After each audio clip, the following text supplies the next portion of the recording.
దేవుని నామమునకు స్తోత్రాలండి. ఈ వాక్యం వినుచున్న మీ అందరినీ దేవుడు అత్యధికంగా దీవించి ఆశీర్వదించిన గాక.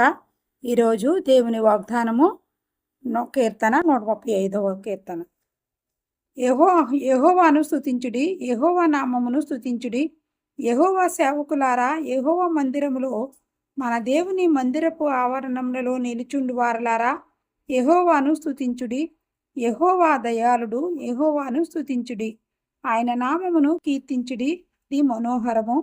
యెహోవా తన కొరకు యాకోబును ఏర్పరచుకొనెను, తనకు స్వకీయధనముగా ఇశ్రాయేలును ఏర్పరచుకొనెను.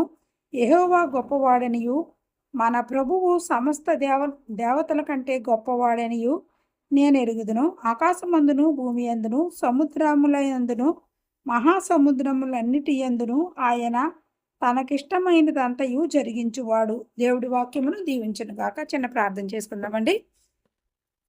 సకలాసిధములకు కానబుతున్న ప్రియ పరలోక తండ్రి, మీ కొందనాలు స్తుతులు స్తోత్రములు నాయన. ఇదిగో ప్రభు, ఈ వాక్యం ఎంతమంది బిడ్డలు అయితే విని ఉన్నారో ప్రతి బిడ్డను మీరు దీవించండి, ఆశీర్వదించండి. అనేక మందికి ఆశీర్వాదకరముగా వారిని, వారి కుటుంబాలను నీ మేలుల ఆశీర్వాదంతో నింపి నీకు మహిమార్థంగా ఘనముగా వారిని, వారి కుటుంబాలను దీవించండి, ఆశీర్వదించండి తండ్రి. మీకు వందనాలు స్తోత్రం నాయన. మరి ఏ బిడ్డలు ఎటువంటి ఇరుకుల ఇబ్బందులు ఉన్నప్పటికీ ప్రభా, నా కుటుంబ సమస్యలు ఉన్నప్పటికీ, మరి వ్యాధి బాధలతో ఉన్నప్పటికీ ప్రతి బిడ్డను ప్రభా మీరు దీవించి ఆశీర్వదించి వారికి ఏది అవసరమైనదో అనుగ్రహించి మేలు ఆశీర్వాదంతో నింపి మీరే మహిమ ఘనత ప్రభావములు పొందుకొనమని యేసయ్య అతి శ్రేష్టమైన నామమున అడిగి పొందుకొని ఉన్నాము తండ్రి.